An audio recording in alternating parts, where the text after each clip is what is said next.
네, 헌재가 전원일치로 윤 전 대통령의 파면을 선고했습니다. 결론이 나면서 조기 대선 시계도 움직이기 시작했는데요. 네, 이 시간 이창근 국민의힘 하남을 당협위원장, 배종호 한국정치평론가 협회장 두 분과 헌재 선고에 따른 정치적 파장, 또 조기 대선 상황까지 살펴보겠습니다. 두 분 어서 오십시오. 네, 안녕하세요. 예. 자, 저희가 본격적으로 좀 이야기를 나눠보기 전에 먼저 문영배 헌재 소장 대행의 선고 내용을 직접 듣고 오겠습니다. 함께 들어보시죠. 피청구인은 국회와의 대립상을 타개할 목적으로 이 사건 계엄을 선포한 후 군경을 투입시켜 국회의 헌법상 권한 행사를 방해함으로써 국민 주권주의 및 민주주의를 부정하고 병력을 투입시켜 중앙선관위를 압수수색하도록 하는 등 헌법이 정한 통치구조를 무시하였으며 이 사건 포고령을 발령함으로써 국민의 기본권을 광범위하게 침해하였습니다. 피청구인은 헌법과 법률을 위반하여 이 사건 계엄을 선포함으로써 국가 긴급권 남용의 역사를 재현하여 국민을 충격에 빠뜨리고 사회, 경제, 정치, 외교 전 분야의 혼란을 야기하였습니다. 국민 모두의 대통령으로서 자신을 지지하는 국민을 초월하여 사회 공동체를 통합시켜야 할 책무를 위반하였습니다. 군경을 동원하여 국회 등 헌법기관의 권한을 훼손하고 국민의 기본적 인권을 침해함으로써 헌법소의 책무를 저버리고 민주공화국의 주권자인 대한국민의 신임을 중대하게 배반하였습니다. 결국 피청구인의 위법 행위는 국민의 신임을 배반한 것으로 헌법 소의 관점에서 용납될 수 없는 중대한 법 위반 행위에 해당합니다.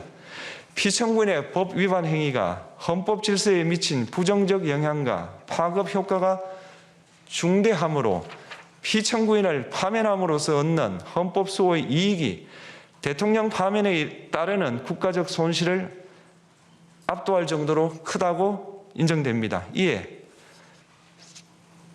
재판관 전원의 일치된 의견으로 주문을 선고합니다. 탄핵 사건이므로 선고 시각을 확인하겠습니다. 지금 시각은 오전 11시 22분입니다. 주문, 피청구인 대통령 윤석열을 파면한다. 네, 선고 내용을 직접 들어봤습니다. 헌재의 최종 결론 만장일치 탄핵 인용이었습니다. 탄핵 심판 선고를 앞두고 그동안의 찬반 갈등이 있었기 때문에 오늘 나온 이 헌재의 만장일치 결론이 주는 어떤 정치적 의미 또 사회적 의미가 있을 것 같거든요. 그렇습니다. 그간에 많은 설이 난무했었죠. 난무했는데 8대0 사실 예상을 못한 그런 결과가 나왔는데 지난 과거 우리나라의 군사정부 시절에 있었던 비상계엄 그 아픔을 극복하고자 지금 현재 헌법이 마련한 거지 않겠습니까? 그래서 헌법에서 정한 비상계엄의 요건을 굉장히 엄격하게 적용하고 있는데 그 부분에 대해서 헌재가 아마 적절하게 또 엄격하게 판단했다고 봅니다. 그리고 비상계엄과 관련한 윤 대통령 측의 어떤 청구 이유, 비상계엄을 할 수밖에 없었던 그런 이유에 대해서도 하나하나 오늘 헌재에서 주문 내용을 읽으면서 다 판결했습니다. 그래서 아마 오늘을 계기로 앞으로도 대한민국에서는 비상계엄이 있어야 되는 그러한 실체적 요건이나 절차적 요건이 얼마나 엄중한지 그것을 다시 한번 짚었다고 볼 수 있고요.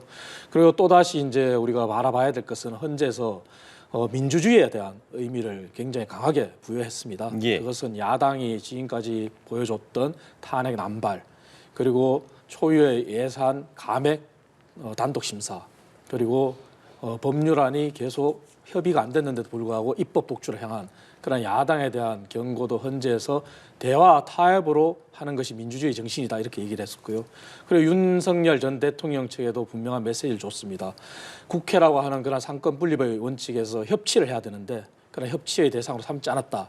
그래서 앞으로 대한민국이 민주공화국으로서 민주주의가 가진 의미는 대화 타협 그리고 협치의 정신으로 나아가야 된다는 그러한 분명한 메시지를 오늘 헌재가 줌으로써 아마 앞으로 우리 미래 세대들도 오늘의 사건을 보면서 향후에 비상계엄과 같은 이러한 중차대성 그리고 민주주의의 의미에 대해서 다시 한번 공부를 하고 정말 학습할 수 있는 그런 계기가 됐다고 저는 평가하고 있습니다.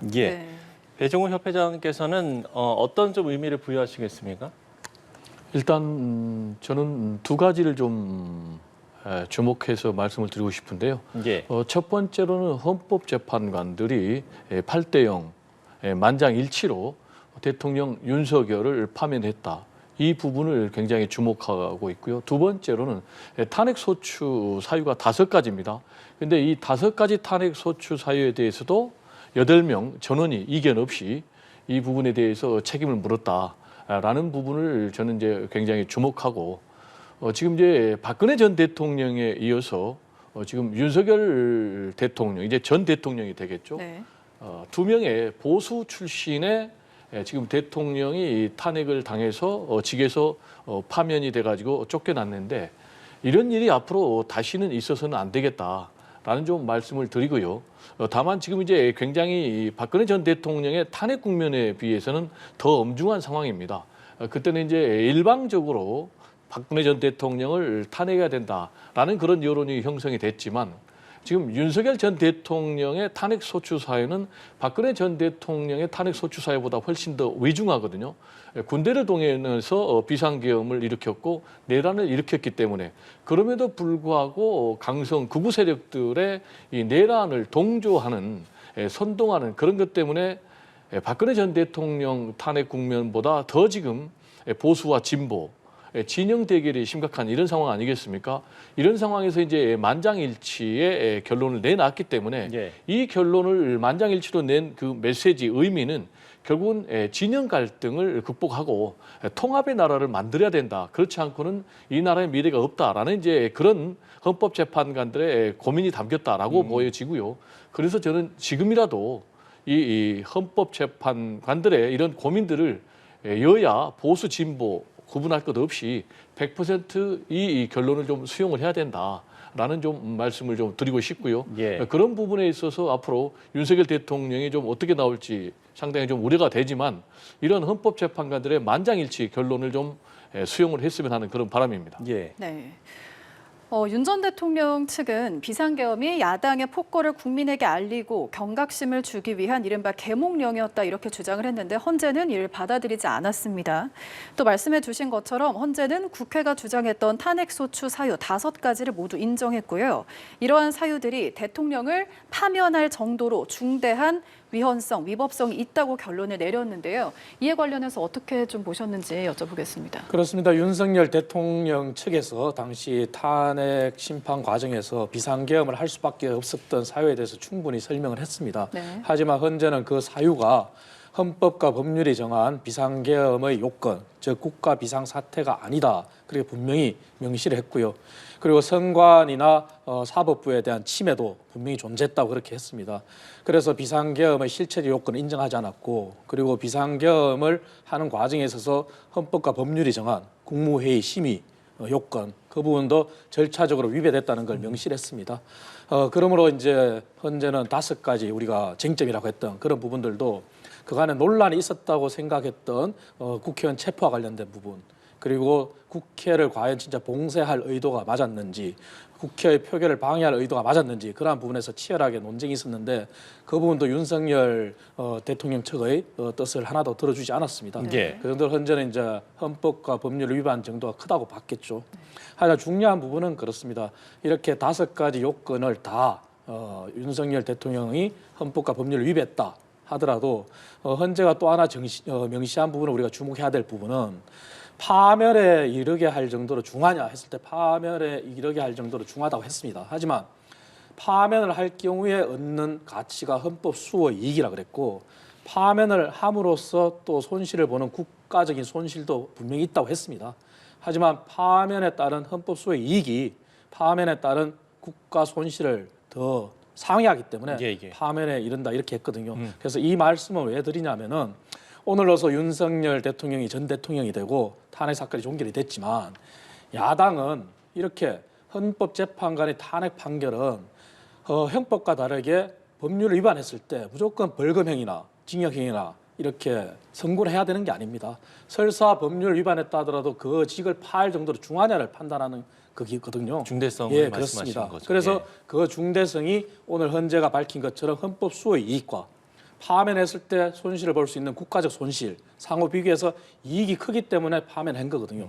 그러면 이 부분은 야당이 앞으로도 탄핵에 있어서 얼마나 국가적인 손실이 오는지를 분명히 인지를 해야 됩니다. 가령 예를 들어 윤석열 대통령뿐만 아니라 수많은 장관들 그리고 한덕수 총리 대통령 권한 대행도 탄핵했지 않습니까? 그 탄핵을 하는 순간 부처의 업무는 마비됩니다. 그러한 부분들이 국가적인 손실이거든요.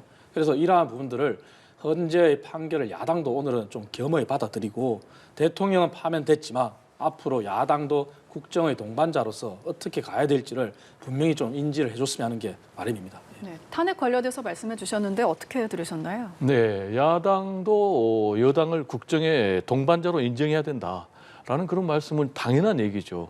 그렇다면 여당도 야당을 국정의 동반자, 정치적인 파트너로 인정을 해야 되겠죠. 특히 대통령은 더더욱 인정을 해야 되겠죠. 그런데 대통령이 야당을 정치적인 파트너로 인정하지 않고 대화와 타협, 정치로 해결하지 않았고 12.3 비상계엄이라는 그런 긴급 대통령 권한을 행사했기 때문에 이거는 헌법소의 의지가 없고 또 그리고 국민 신임을 배신했기 때문에 파면할 수밖에 없다라고 이제 분명히 밝혔기 때문에 이 부분에 대해서는 더구나 여권이 더 심각하게 고민해야 되는 그런 대목이 아닌가 생각이 되고요. 5가지 탄핵 소추 사유, 계엄의 절차적인 문제, 그리고 또 군대와 경찰을 동원해서 국회를 봉쇄하고 권한을 침해한 문제, 예. 그리고 또 중앙선관위를 또 침탈한 문제, 또 그리고 뭐 판사 등 법조인을 체포하러 나갔던 문제, 이런 모든 부분들이 중대한 헌법 위반, 법률 위반이라고 분명히 얘기를 했고, 동시에 그러면서 윤석열 대통령 측에서 주장했던 궤변들은 다 해당이 안 된다고 했어요. 대표적으로 뭐냐, 대통령의 비상통치권은 사법심사의 대상이 되지 않는다라고 주장을 했는데 대통령의 권한도 사법심사의 대상이 된다라고 이번에 헌법재판소에서 판결을 통해서 얘기를 했고요.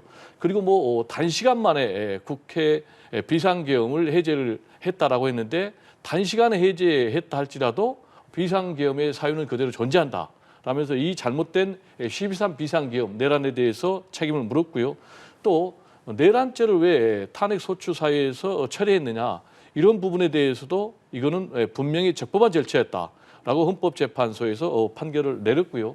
그리고 지금 탄핵 소추권을 남용을 했다라는 부분과 관련해서도 남용이 아니다라고 얘기를 했고, 예산안 삭감 문제도 당시에 예산안 삭감안만 의결을 했을 뿐이지 예산안이 실제로 삭감돼서 집행이 되지 않았다라는 부분도 조목조목 집행을 했기 때문에 저는 이런 헌법재판소의 판결을 특히 윤석열 대통령의 내란을 옹호하는 그런 극우 세력들은 좀 다 읽어볼 필요가 있다라는 좀 말씀을 드리고 싶습니다. 예. 탄핵 심판 청구의 절차적 적법성도 인정된다라고 밝혔는데 이 부분은 좀 어떻게 보셨어요? 그렇습니다. 그 부분도 당연히 이제 국회에서의 탄핵 의결과 관련해서 적법하다고 했습니다. 하지만 그 이면에 헌재 재판관 중에 일부의 보충 의견이 있습니다. 그 얘기는 뭐냐면은 탄핵과 관련해서 절차가 회기를 달리했을 때 문제가 없다는 것은 인정했지만 그럼에도 불구하고 탄핵이라는 그런 중차대성 그걸 강조했기 때문에 탄핵의 횟수와 관련해서는 논의를 해야 될 필요가 있다는 게 분명히 명시가 돼 있습니다. 예. 그것은 야당과 그리고 앞으로 향후 국회의원들이 모두 다 명심해야 되는데, 정말 탄핵이라고 하는 것은 국회의 권한은 맞습니다. 하지만 그 탄핵이라는 권한은 최후의 수단으로 써야 될 마지막 권한입니다. 그 이전에 국회가 가진 권한이 무수히 많습니다. 정부를 견제하기 위한 국정조사라든지 국정감사라든지 예산을 감시하고 예산을 의결하고 하는 그러한 권한들, 그리고 법률 심의 권한, 그만큼 권한이 많습니다. 하지만 야당은 지금까지 그러한 무수히 많은 권한들을 다 내팽개치고 가장 손쉬운 권한인 탄핵을 남발한 것도 사실입니다. 그래서 헌재 재판관의 오늘 주문에서 이렇게 탄핵을 남발해서는 안 된다는 탄핵의 횟수와 관련된 그 명시된 보충 의견을 앞으로 국회는 그 짐을 이어받아서 네. 국회에서 입법적으로 보완할 필요가 없는지, 정말 국회가 국회로서의 기능을 제대로 하도록, 그리고 탄핵이라는 그러한 남발을 하지 않도록 그러한 입법적인 보완적인 논의를 저는 해야 된다고 생각합니다. 그래서 헌재의 판결을 탄핵 의결을 적법했다는 거기에만 초점 둘 게 아니라 탄핵이 가지는 중차대성을 위해서 탄핵의 횟수와 관련된 언급에 대해서도 국회는 주목할 필요가 있습니다. 예. 보충 의견이 달린 부분도 이제 이야기를 해주셨는데요. 첨언하실 부분이 있으십니까? 네, 이번에 이제 헌법재판소가 판결을 내릴 때 국회에 탄핵 소추권 남발은 없었다라고 분명히 명시를 했다라는 말씀을 드리고 이 부분은 팩트입니다.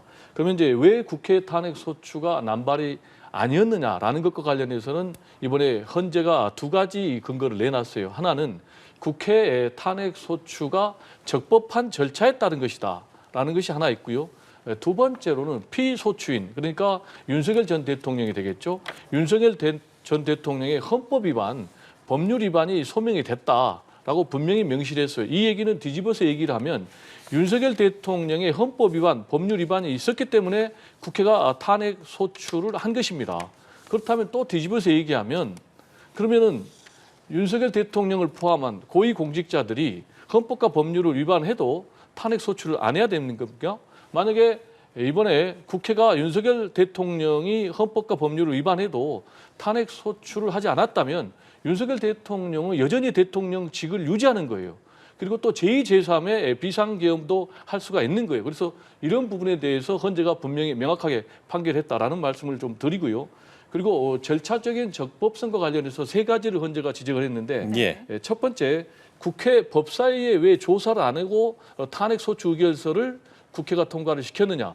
이 부분과 관련해서도 이번에 헌재가 이 부분은 국회의 재량권이다. 그래서 문제가 없다라는 그런 판단을 내렸고요. 예. 그다음에 왜 1차 탄핵 소추안이 국회에서 부결이 됐는데 2차 탄핵 소추안 가결을 통해서 탄핵 소추를 추진했느냐라는 것과 관련해서도 일사부재의 원칙에 해당이 되지 않는다라고 헌재가 판결을 내렸습니다. 그 이유는 회기가 달랐기 때문에 1차 부결될 때는 418회 정기회였고 그리고 2차 탄핵 소추안이 가결될 때는 419회 예. 임시회이기 때문에 이거는 전혀 일사부재의 원칙을 위반한 것이 아니다라는 그런 결론을 내렸고요. 그리고 내란죄를 왜 이 부분을 철회했느냐라는 것과 관련해서 헌재는 기본 사실관계는 그대로 유지가 됐다. 그리고 적용 법 조문은 철회하거나 변경할 수가 있다. 그런데 이번에 국회 탄핵 소추 사유에서 이걸 철회하거나 변경하지는 않았기 때문에 이 부분은 전혀 문제가 없기 때문에 헌법재판관들이 8대0 전원일치로 윤석열 대통령을 파면 조치한 것입니다. 예. 네. 그러니까 이제 말씀을 해주신 건 정영식 재판관의 보충 의견이 달렸습니다만 어찌됐든 지금 이제 얘기해주신 그런 사유로 이 청구의 절차적 적법성은 인정이 된다 이제 이렇게 말씀을 해주신 거잖아요. 덧붙여서 하실 말씀이 있으신지? 그렇습니다. 저도 말씀드렸지만 탄핵 의결의 적법성 저도 인정을 했습니다. 그거는 존중해야 되지만 네네. 하지만 제가 드리고 싶은 말씀은 탄핵이라고 하는 그러한 국회의 권한은 가장 마지막에 행사돼야 될 권한이고 그리고 정말 국회에서 다른 권한을 다 행사하다가 안 됐을 경우에 할 수는 있습니다. 하지만 지금까지 야당을 봤을 때는 이번에 최상목 부총리에 대한 탄핵 소추안까지 본다면은 30번입니다.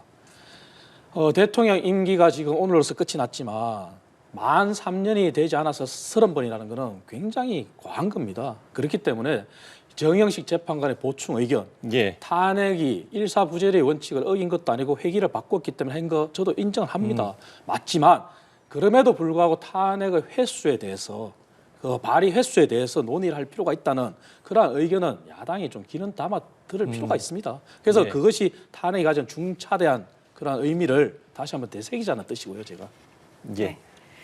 오늘 오전 11시 22분부로 윤석열 대통령이 파면됐습니다. 파면 이후 윤 전 대통령이 입장을 밝혔는데요. 그동안 대한민국을 위해 일할 수 있어서 큰 영광이었다며 기대에 부응하지 못해 너무나 안타깝고 죄송하다고 전했습니다. 어떻게 들으셨는지 먼저 여쭤보겠습니다. 좀 아쉬움이 상당히 많은 그런 입장 발표가 아닌가 생각이 됩니다. 지금 윤석열 전 대통령이 3년을 채 못 마치고 직에서 쫓겨난 것 아니겠습니까? 그러면 이제 자신을 지지했던 그런 국민들도 있고 또 이재명 대표를 지지했던 국민들도 있지만은 국가의 최고 원수로서 이렇게 불명예스럽게 퇴진한 이 부분에 대해서는 좀 뼈를 깎는 그런 통찰 그리고 또 반성 사과 이런 부분이 좀 있어야 되는데 그런 부분이 좀 명확하게 전달이 되지 않았다라는 말씀을 좀 드리고요. 그리고 기대에 부응해서 굉장히 안타깝고 죄송하다라고 얘기를 했는데 기대에 부응하지 못했다고 그랬는데 윤석열 대통령에 대해서 기대한 지금의 국민들은 전체 국민들이 아니고 윤석열 대통령의 12.3 비상계엄을 지지하는 그런 분들일 거예요. 그렇다면 이런 메시지는 전체 국민들을 향한 대상의 메시지가 아니기 때문에 매우 부적절하다 그런 말씀을 좀 드리고요. 특히 이제 지금 가장 우려가 되는 것은 윤석열 대통령이 파면된 이후 갈라진 우리 사회를 어떻게 하나로 통합할 것인가, 분열과 갈등을 치유하고 새로운 대한민국을 건설할 것인가라는 그런 부분인데 그렇게 가기 위해서는 역시 이번에 12.3 비상계엄을 초래해서 파면된 윤석열 대통령의 승복 메시지가 반드시 있어야 되는데 이 부분에 대한 메시지가 없다라는 부분이 굉장히 안타깝고 그래서 좀 염려되는 것은 이제 조기 대선이 60일 이내에 치러질 텐데 예. 혹시 조기 대선 과정에서 윤석열 전 대통령이 극우 세력들과 손을 잡고 조기 대선에 전면에 등장할 수도 있지 않나라는 이제 그런 우려도 있는데 그렇게 된다면은 우리 사회의 갈등과 분열은 더 치유하기 어렵게 되고 진영 간의 대결과 갈등이 더 심화될 뿐만 아니라 보수 여권에는 상당히 큰 재앙이다. 장기적으로 이렇게 되면은 보수의 암흑 시대가 올 가능성이 굉장히 높아지는 그런 방향이기 때문에 윤석열 전 대통령께서 이 부분에 대해서 좀 신중하게 숙고할 필요가 있지 않나라는 좀 생각이 듭니다. 네. 반성이나 승복에 대한 메시지가 없어서 아쉬웠고 또 비상계엄을 지지한 일부 국민만을 위한 메시지였던 것 같다라고 말씀하셨는데 어떻게 생각하시나요? 사실 윤석열 전 대통령이나 이재명 대표가 그간의 지지층을 향한 메시지만 발설한 건 사실입니다. 그것은 윤석열 전 대통령뿐만 아니라 이재명 대표도 반성해야 됩니다. 이재명 대표 같은 경우도 대선 주자로서 활동하겠다는 사람이 한쪽만 바라봐서는 어떻게 그게 가능하겠습니까? 그래서 그것은 윤 대통령이나 이재명 대표 마찬가지다 말씀드리고요. 저도 윤석열 대통령의 메시지를 보면서 개인적으로는 조금 혼선을 주는 메시지였다는 생각도 해봤습니다. 네. 그게 대표적으로 기대에 부응하지 못해 너무나 안타깝고 죄송하다. 그럼 그 기대가 과연 뭘까? 저도 그런 고민을 좀 잠시 해봤습니다. 그래서 저는 윤석열 전 대통령이 박근혜 전 대통령과도 비교해 봤을 때 좀 더 진솔한 사과의 그러한 메시지가 담겼더라면 어떨까 하는 그런 아쉬움은 있습니다. 하지만 야당에서 주장하는 것처럼 승복 메시지가 없다. 이것은 아닙니다. 왜냐하면은 그동안 대한민국을 위해 일할 수 있었기 때문에 영광이었다. 그 자체가 승복입니다. 그 자체가 헌재의 판결을 존중하고 본인의 임기를 오늘 11시 22분으로 끝을 내겠다는 그런 메시지이기 때문에 승복 메시지와 관련해서 야당이 더 이상 그러한 발목 잡기식의 그런 브리핑은 할 필요가 없고요. 다만 저도 아쉬운 점은 있고 앞으로도 만약 윤석열 전 대통령이 또 다른 이런 기회가 있다면 분명한 사과의 메시지를 한번 하신다면 국민의힘과 그리고 또 지지했던 지지층 그리고 나아가 대한민국 전체 국민들이 치유의 시간이 되지 않을까 그런 생각을 좀 조심스럽게 해봅니다. 네. 예. 자, 그런가 하면 이제 비서실장 등 대통령실 수석급 고위 참모진들이 사의를 표명을 했는데 한덕수 대통령 권한대행 이를 반려했습니다. 8년 전에도 이제 박근혜 전 대통령 때도 황교안 대행이 반려했던 사례가 있었는데 이 부분은 좀 어떻게 봐야 되겠습니까? 사실 당연한 겁니다. 왜냐하면은 윤석열 전 대통령이 국회 탄핵 의결로 대통령직에 정지된 것은 맞지만 네네. 대통령실이 정지된 건 아니거든요. 그리고 국무총리실에도 비서진이 있습니다. 하지만 국무총리실의 비서진하고 대통령실의 비서진하고는 약간 또 다른 부분이 있습니다. 예. 대표적인 게 안보실입니다.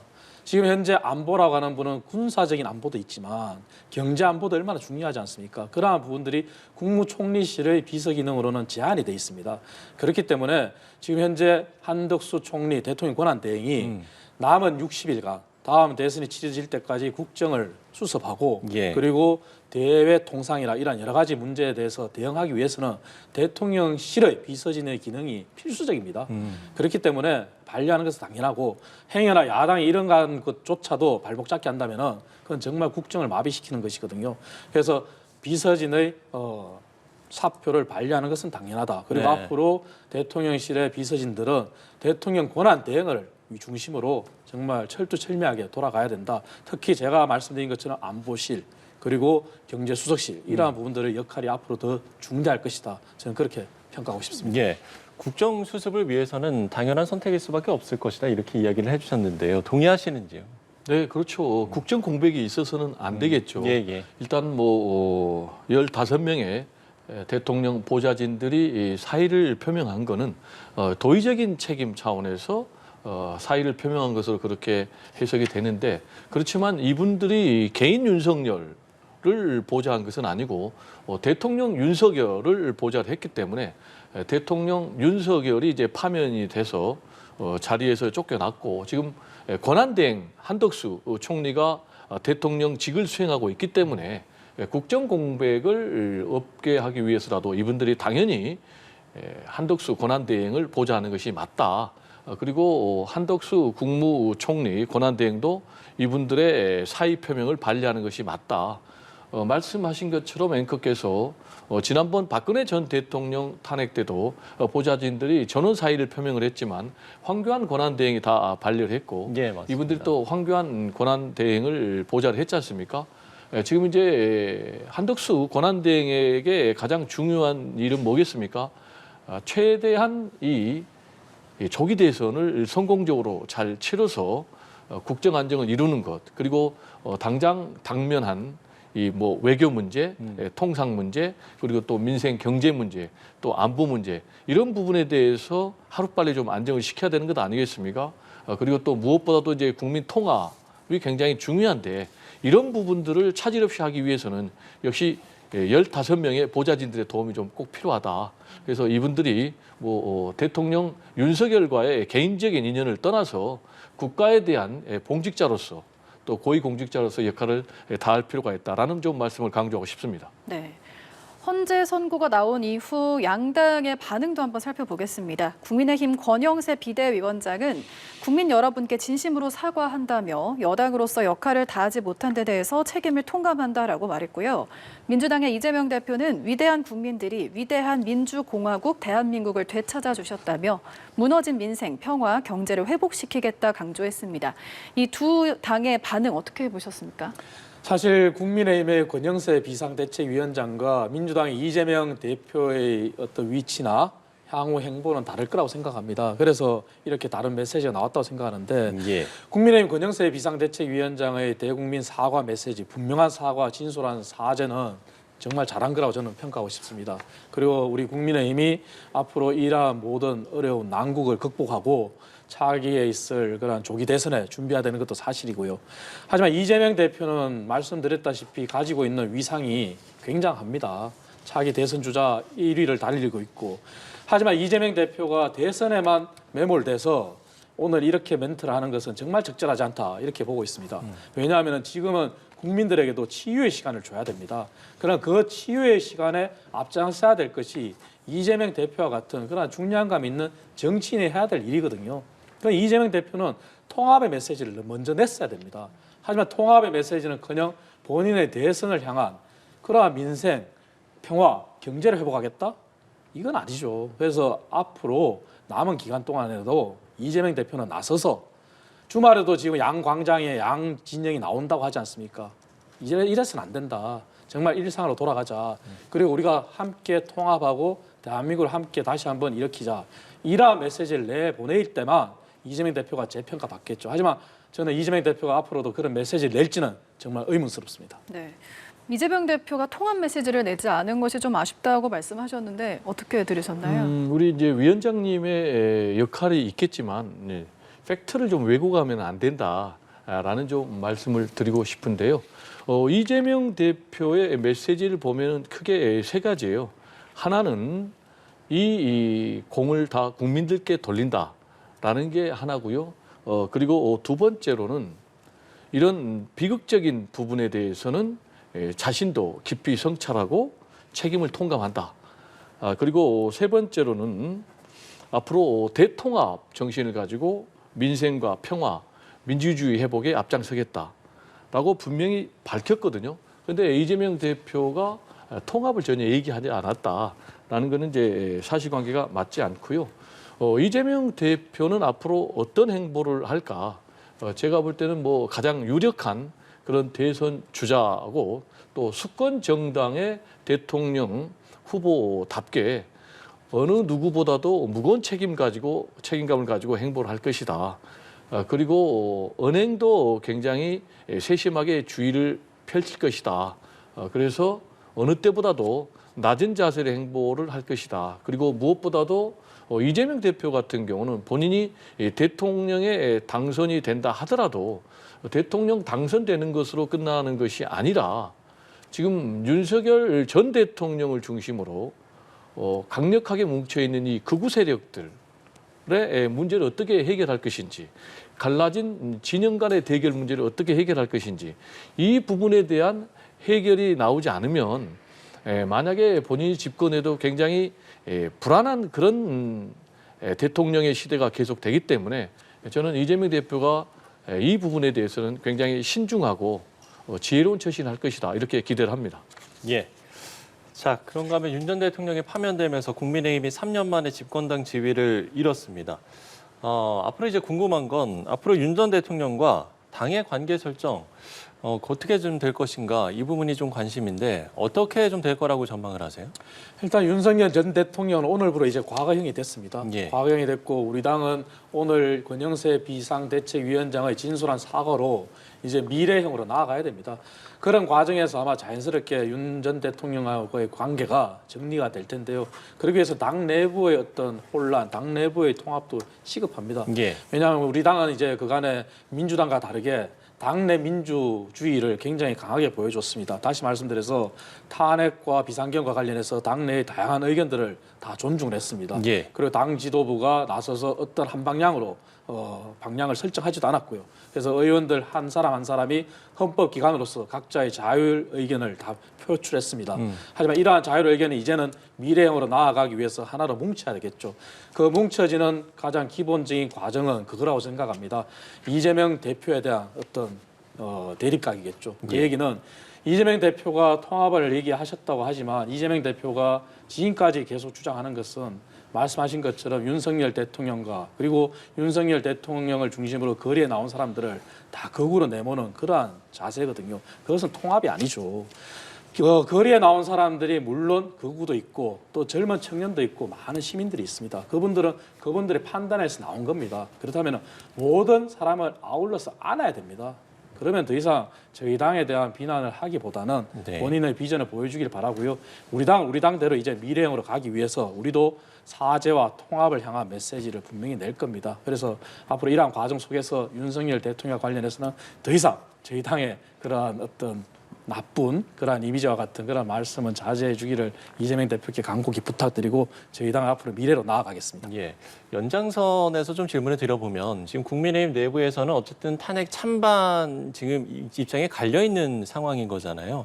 앞으로 좀 이건 어떻게 좀 그 통합을 말씀을 해주셨으니까 앞으로 어떻게 좀 행보를 하겠습니까?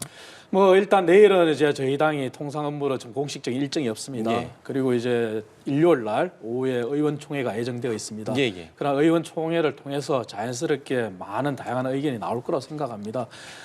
말씀드린 당내 민주주의는 치열한 토론을 통해서 결정이 되는 겁니다. 그래서 의원총회를 거치면서 그간에 아마 쌓였던 그러한 다양한 의견들 속에서의 감정 이런 것도 저는 치유될 거라고 보고요. 예. 그리고 하나의 목표는 그거지 않겠습니까? 결국 우리 당이 주장하는 것처럼 이재명 대표가 꿈꾸는 사회민주주의가 과연 국민들한테 용납이 되겠느냐, 아니면 저희 국민의힘이 주장하는 자유민주주의가 국민들한테 어필이 되겠느냐, 그러한 노선 갈등에서 아마 자연스럽게 다시 한번 통합될 거라고 생각하고요. 그래서 의원총회가 저는 분기점이 되고 그러한 의원총회가 한 번으로서 더 이상 갈등과 어떤 분열이 없이 통합이 될 수 있을 거라고 저는 믿고 있습니다. 예, 같은 질문 드려보겠습니다. 국민의힘에서 그야말로 국민의힘과 윤석열 전 대통령 관계 설정 이런 부분은 좀 어떻게 전망을 하시는지요?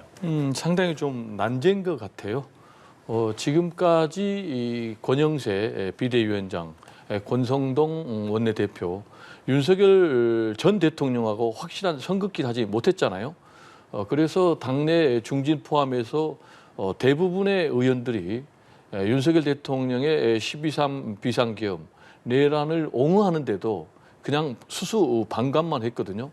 그러면 이제 지금 상황에서는 윤석열 대통령과 확실하게 선긋기를 해야만이 미래가 있을 텐데 그렇게 될 경우에는 당장 뭐 정강원 목사를 중심으로 하는 강성 극우 태극기 세력들이 빠져나간다. 그러면은 대선을 도저히 치를 자신이 없다. 이런 판단에 따라서 윤석열 전 대통령에 대한 뭐 출당 조치나 제명 조치는 전혀 하지 않고 언거주춤해서 가는 그런 상황이 될 것 같아요. 그렇게 되면은 대선 패배는 물론이고 더 나아가서 보수의 암흑기가 굉장히 길어질 가능성이 있다. 실제로 최근에 4월 2일 재보선 결과를 보면은 4대 1의 분포였는데 기초단체장 기준으로 1대 4로 역전을 당하는 참패를 한 것 아니겠습니까? 특히 이제 뭐 텃밭이라는 그런 곳에서도 지금 뭐 민주당 후보에 비해서 한 뭐 20%포인트 가깝게 지는 이런 결과가 나온 것은 결국 중도층들이 12.3 비상경과 내란 그리고 이것과 확실하게 선긋기를 하지 못하는 국민의힘에 대한 실망감이 표출된 거거든요. 그래서 이런 부분에 대한 좀 인식을 제대로 해야 되는데 안타깝게 그렇게 과감한 행보를 좀 하기는 어려울 것 같다라는 좀 생각이 들고요. 그리고 이제 우리 위원장님께서 이재명 대표에 대해서 사회민주주의를 추종한다라고 얘기를 했는데 이재명 대표는 분명하게 얘기를 했잖아요. 자기는 중도 보수라고 얘기를 했는데 이건 좀 사실관계가 맞지 않는 것 같고요. 그리고 두 번째로는 이재명 대표가 보수 세력들을 거리로 내몰았다라고 말씀하시는데 지금 집권 세력은 윤석열 대통령을 포함한 국민의힘이었지 이재명 대표를 포함한 민주당이 아니었어요. 그리고 12.3 비상계엄 내란에서 쫓겨난 것도 윤석열 전 대통령이었지 이재명 대표가 12.3 비상계엄 내란을 한 게 아니에요.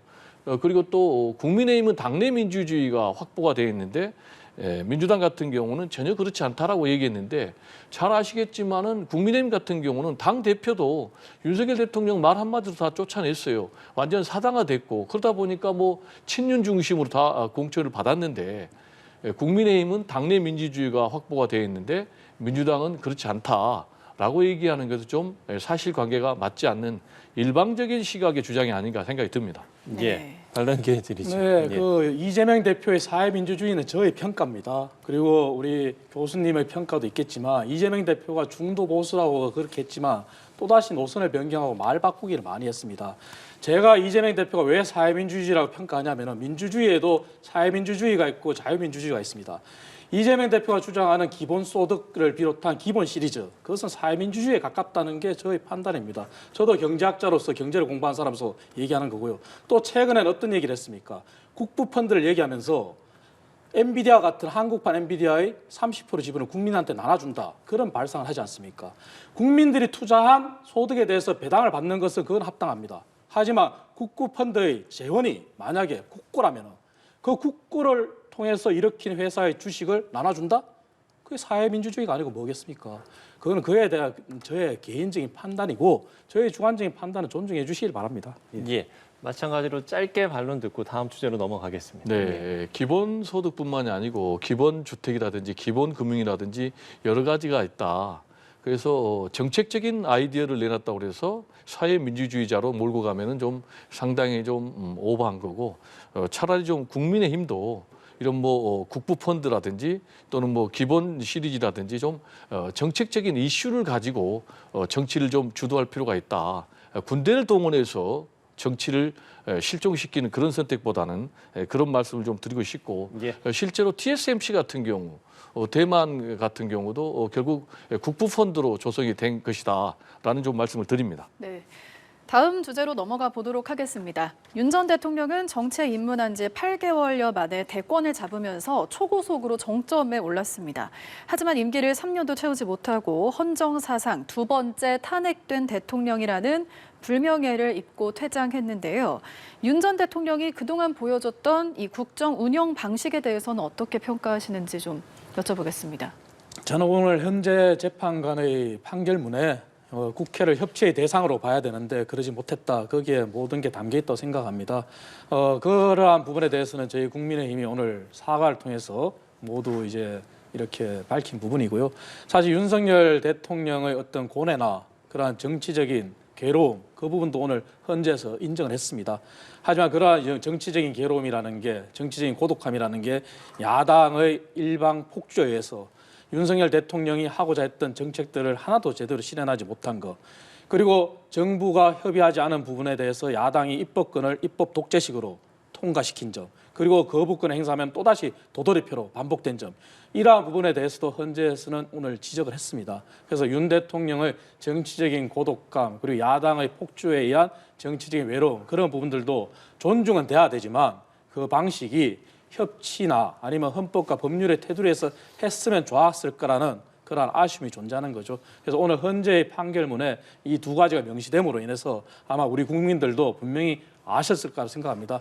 야당의 일방적인 입법 독재식의 폭주가 얼마나 큰 위험을 초래하는지 그렇다 하더라도 대통령이 가지는 중차대한 직위에서 헌법과 법률을 어겨가면서 했는 행위에 대한 그러한 파면에 이르는 결정까지 다 보셨을 거라 생각합니다. 그래서 오늘을 계기로 윤 전 대통령은 과거형이 됐지만 야당은 아직 국회는 3년이 남아 있습니다.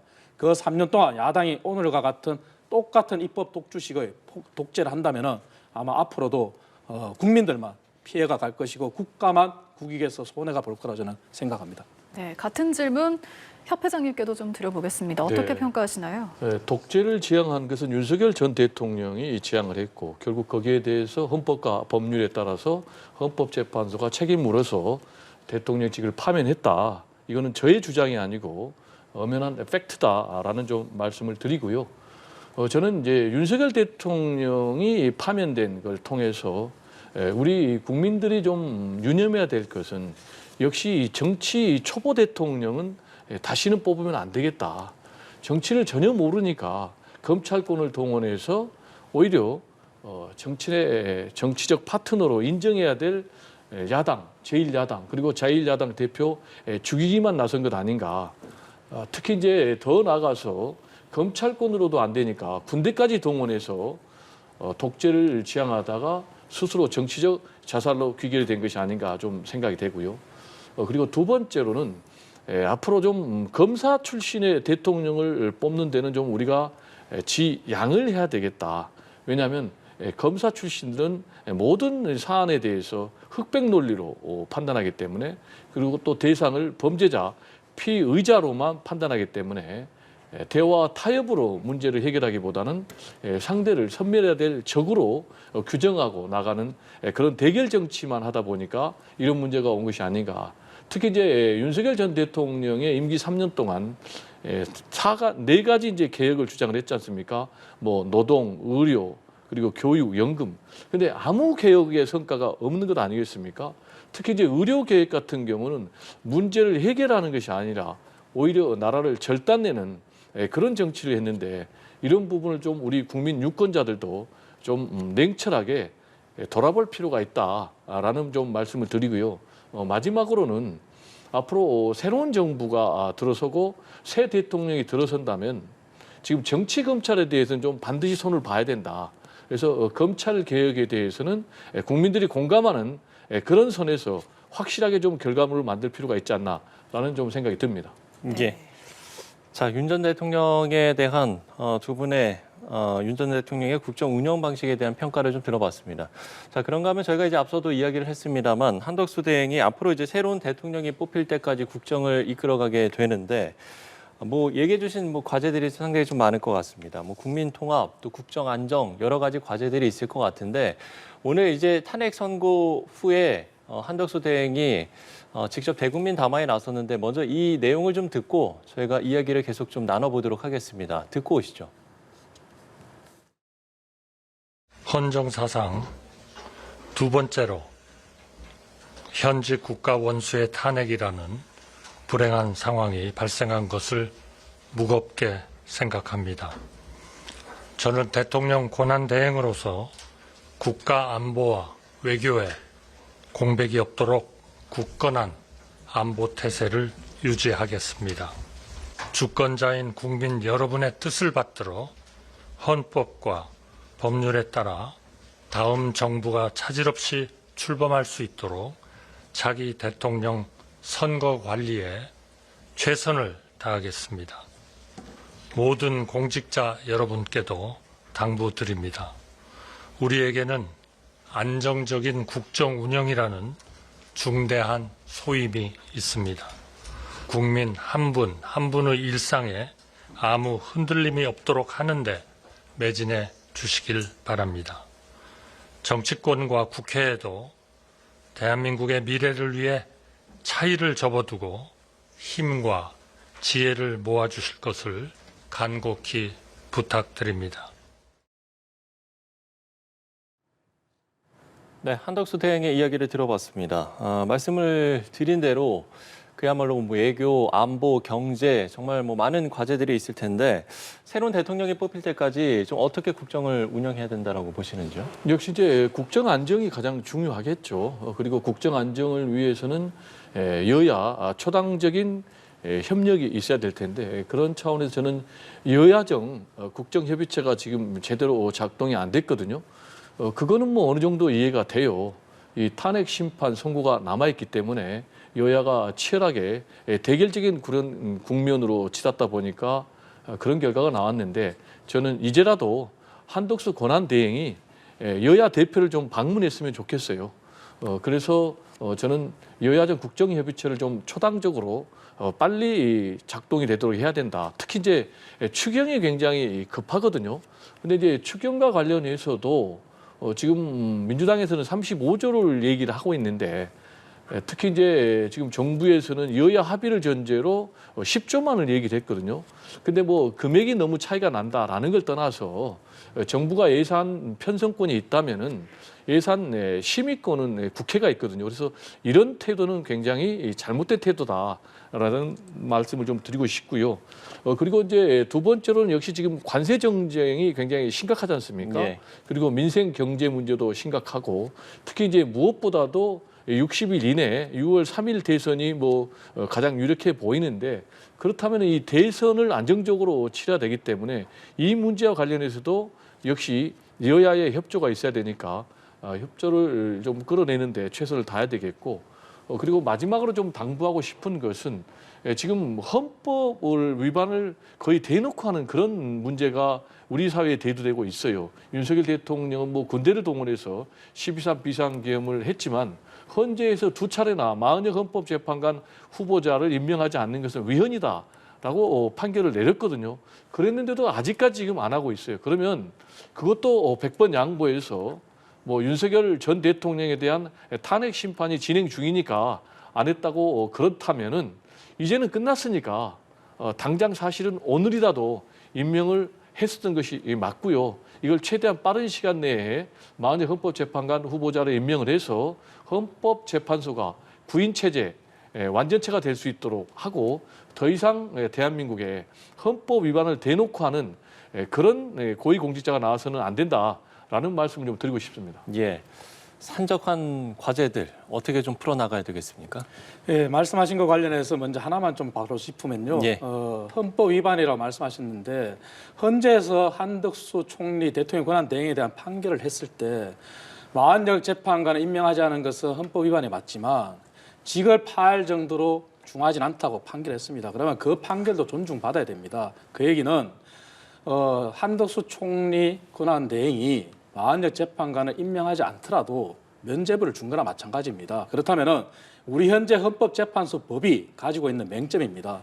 헌법재판관 임명에 관한 기한의 규정이 없거든요. 그렇다면 야당이 자꾸 그렇게 주장할 게 아니라 헌재를 존중한다면서요. 헌재를 존중하신다면은 헌재 재판법을 개정하는 데 나서야죠. 그걸 말씀드리고 싶고요. 예. 그리고 한덕수 총리는 아까 담화에서도 말씀하셨지만 가장 중요한 것이 세 가지입니다. 결국은 안보, 그리고 대선 관리, 그리고 경제인데요.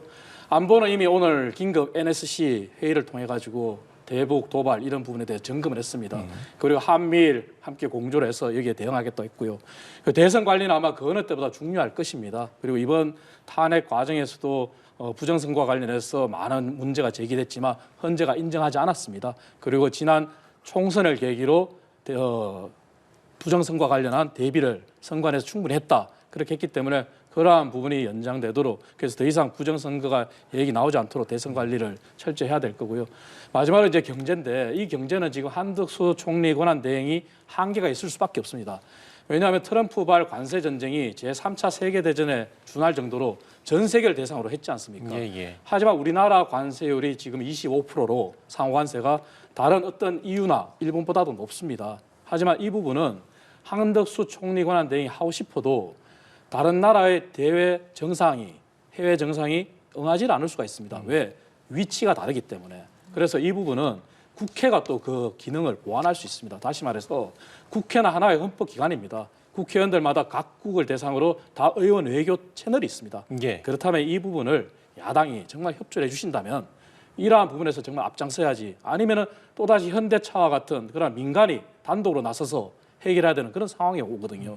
이거는 한계가 분명합니다. 그래서 야당이 이러한 부분부터 함께 협조해 주신다면 남은 60일 동안 경제 문제도 함께 해결할 수 있다 이렇게 말씀드리고요. 그래서 추구형은 끝으로 제가 이 말씀만 드리겠습니다. 우리나라 국가 부도 사태가 있었던 1998년도 그때 당시에 대한민국 추경이 6조 7천억 정도였습니다. 그때 당시 정부 재정의 5% 수준이었습니다. 그리고 미국발 전 세계 금융위기가 도래했던 2008년도 당시에 우리나라 추경도 약 11조 4천억 정도였습니다. 그때도 국가 재정의 약 5%였습니다. 하지만 지금 민주당이 주장하는 추경 35조 원도 현재 국가 재정의 약 5%를 넘었습니다. 왜 한은의 이창용 총재가 추경의 규모가 15조 원에서 20조가 적당하다고 했을까요? 지금 소비자 물가 상승률이 심상치 않습니다. 하지만 거시경제 정책에는 확대 재정 정책이라고 하는 부분 그리고 이미 확대 통화 정책은 금리 인하로 시작됐습니다. 이러한 거시 정책의 부작용은 물가 상승입니다. 그렇기 때문에 한은에서도 물가와 같은 그런 부작용을 최소화하기 위해서 규모를 제시한 겁니다. 이례적으로. 이러한 부분들을 야당이 좀 받아들여서 35조를 고집하는 게 결국은 이재명 대표가 주장하는 화폐, 지역화폐, 소비 쿠폰 그것 때문이지 않습니까? 이것도 저희 당이 반대하는 게 아닙니다. 정말 필요한 부분에 주는 게 맞지 어떻게 전 국민 똑같이 25만 원씩 주장하는 것을 계속 이 틈을 타서 고집하냐 이거죠. 그래서 추경 부분도 정말 물가나 이러한 거시경제에 미치는 영향을 최소화하는 방향에서 민주당이 나서야 될 필요가 있습니다. 네. 말씀해주신 조기 대선 관련해서도 좀 질문을 드리겠습니다. 윤 전 대통령이 파면되면서 헌법 제68조 2항 공직선거법 제35에 따라서 60일 내에 조기 대선을 치러야 합니다. 양당의 대선 전략과 향후 시나리오를 한번 예상해 볼게요. 먼저 국민의힘에서는 대권을 향한 잠룡들의 각축전이 치열할 걸로 예상이 되는데요. 그렇습니다. 지금 현재 언론에서 지적하는 것처럼 많은 대선 주자들이 있습니다. 하지만 아직까지 대선 출마를 공식화한 후보는 없습니다. 저희들이 이제 다 출마할 거라 그렇게 예상하는 거죠. 하지만 저희 당은 아까 앞서 말씀드린 것처럼 이번 주 일요일 의원총회를 거치면서 먼저 내부 통합이 우선이고요. 그리고 한덕수 총리 권한 대행이 오늘 선관위라 통화하면서 아마 6월 3일이 잠정적인 차기 조기 대선 날짜가 될 텐데 그 날짜를 기점으로 아마 당내에서 이제 대선 경선 일정이 나올 것입니다.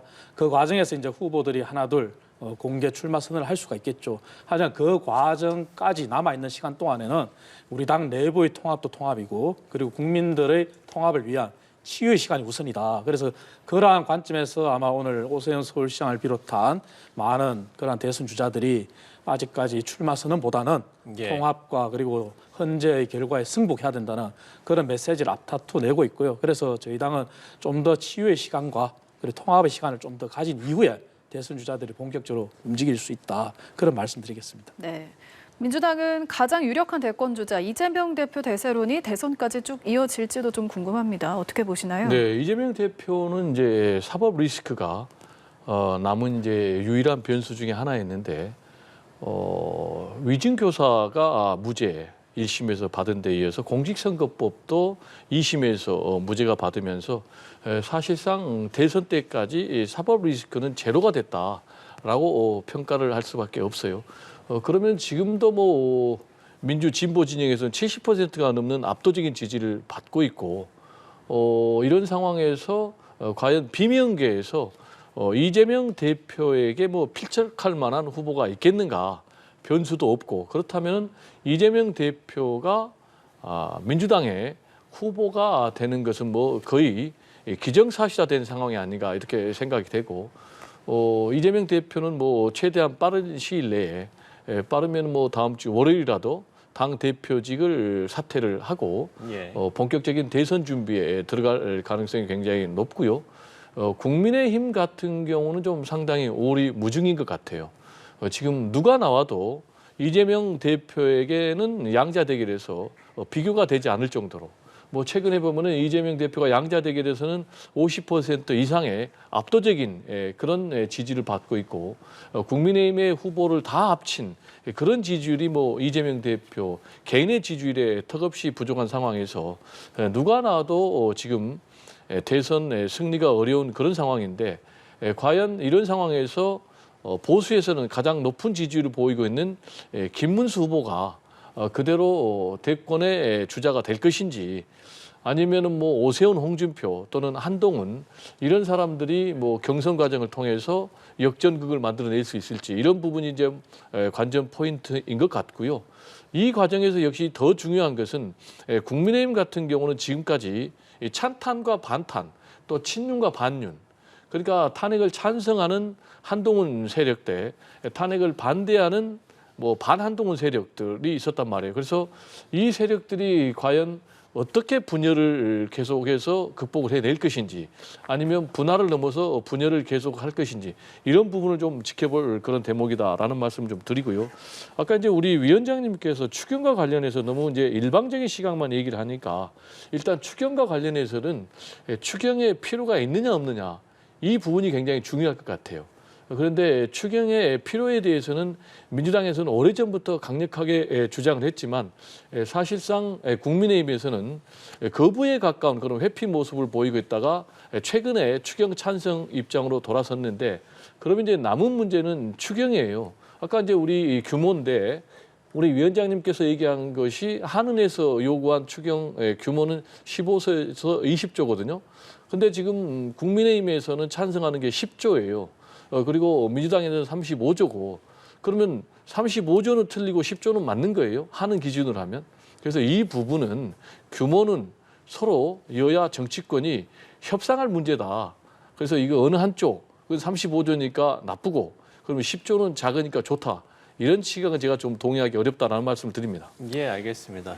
마찬가지로 추경 관련해서 짧게 좀 반론해 주시면 좋을 것 같고요. 네네. 그리고 거기에 덧붙여서 민주당 전망까지도 해주시면 좋을 것 같은데요. 사실관계를 바로 잡아야 됩니다. 예, 예. 국민의힘이 추경을 거부한 게 아니라요. 국민의힘은 오래전부터 15조를 주장했습니다. 10조는 정부의 안이고요. 그리고 민주당의 35조 안이 나쁘다고 하는 이유는 말씀드린 대로 전국민 소비 쿠폰 그 부분입니다. 그 예. 부분이 차지하는 예산이 약 13조 15조입니다. 동의를 하더라도 하우 상박 어려운 계층이 더 많이 줘야 된다는 게 저희 시각입니다. 그래서 추경 안 하자는 게 결코 아니고 규모는 15조였습니다. 그리고 거시경제에 미치는 영향은 정말 국회의원이라면 고려해야 됩니다. 그 말씀드리고요. 예. 민주당은 저는 이렇게 봅니다. 이재명 대표가 과연 대선 후보로서의 자격이 있을까?